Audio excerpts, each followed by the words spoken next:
Jumpa lagi dengan saya Yedi Indra di Seruput Kopi Cantik dengan renungan yang berjudul Clara Bell, iman yang berdiri ketika dunia menyuruhnya duduk.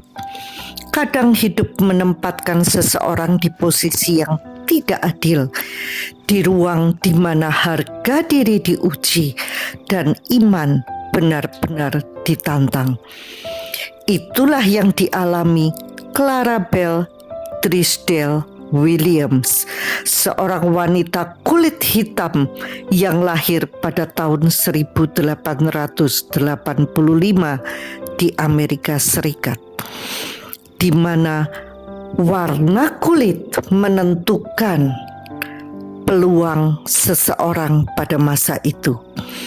Tetapi di tengah dunia yang keras, Clara memilih berdiri teguh secara harafiah dan rohani. Ketika ia berkuliah di New Mexico State University, para profesor menolak membiarkannya duduk di ruang kelas bersama mahasiswa kulit putih. Tidak ada kursi untuknya, tidak ada tempat untuk merasa diterima. Tapi Clara tidak marah, tidak menyerah, dan tidak meninggalkan mimpinya. Ia berdiri di lorong setiap hari, mencatat pelajaran dengan sabar, hari demi hari, minggu demi minggu, hingga akhirnya ia menjadi perempuan kulit hitam pertama yang lulus dari universitas itu. Ironisnya, saat wisuda ia tetap tidak diizinkan berjalan di panggung. Namun kemenangan sejatinya tidak ada di panggung. Kemenangan itu ada dalam jiwanya yang tidak goyah. Apa yang membuat seseorang seperti Clara mampu bertahan di bawah perlakuan sekejam itu tanpa menjadi pahit? Jawabannya ada pada fondasi hidupnya, iman. Clara tumbuh dalam keluarga Kristen, aktif di gereja, EMI di komunitasnya. Ia percaya bahwa manusia diciptakan segambar dengan Allah dan bahwa setiap orang berharga di matanya. Keyakinan itu membuatnya tidak mendasarkan nilai dirinya pada perlakuan orang lain, tetapi pada pandangan Tuhan atas dirinya. Ketika dunia memandangnya rendah, Clara memilih untuk tetap menatap ke atas kepada Tuhan yang memegang kendali. Ia memahami bahwa ketika kita tahu siapa kita di dalam Tuhan, tidak ada penghinaan yang bisa meruntuhkan harga diri kita. Ia berdiri di lorong bukan karena lemah, tetapi karena kuat. Ia tahu Tuhan berjalan bersamanya di lorong itu. Setelah lulus, Clara menikah dan memiliki 3 anak laki-laki. Ia menanamkan nilai yang sama kepada mereka, bahwa pendidikan adalah anugerah dan iman harus diwujudkan dalam tindakan nyata. Ketika putranya kelak menjadi dokter, bukan karena mereka diberi jalan mudah, tetapi karena mereka melihat teladan seorang ibu yang berjuang dengan keyakinan dan kerja keras. Clara tidak hanya memikirkan dirinya sendiri. Ia mengajar di sekolah-sekolah bagi murid kulit hitam di selatan Amerika, dan setiap malam membuka kelas tambahan bagi para orang tua. Banyak di antaranya adalah mantan budak. Ia mengajarkan membaca, menulis, dan keterampilan hidup.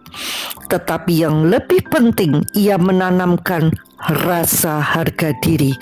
Ia percaya pendidikan adalah sarana Tuhan untuk memulihkan martabat manusia. Dalam setiap pengajarannya, Clara sedang melanjutkan misi Tuhan, memerdekakan hati bukan hanya pikiran. Puluhan tahun kemudian, pengakuan datang juga. Jalan kampus dinamai dengan namanya. Universitas memberinya gelar doktor kehormatan. Dan gedung utama Fakultas Sastra dinamai Clara Bell William Hall. Gedung itu kini menjadi simbol bahwa suara yang dulu dibungkam akhirnya dihormati. Tapi lebih dari itu, hidup Clara membuktikan satu kebenaran. Manusia yang berpegang pada iman tidak bisa dikalahkan oleh ketidakadilan. Clara hidup sampai usia 108 tahun. Dalam panjangnya usia itu, ia tidak menuntut dunia untuk berubah agar dirinya dihormati. Ia justru berubah menjadi terang yang membuat dunia melihat. Ia menolak menjadi korban dan memilih menjadi saksi. Ia tahu bahwa iman tanpa perbuatan adalah mati, maka ia menghidupi imannya dengan kerja keras, kasih, dan ketekunan. Kisah Clara mengingatkan kita bahwa iman sejati tidak selalu terlihat dari doa, tetapi dari keteguhan dalam menghadapi diskriminasi, kesakitan, atau penolakan. Iman yang hidup membuat seseorang tetap berdiri teguh, bahkan ketika dunia menolaknya duduk.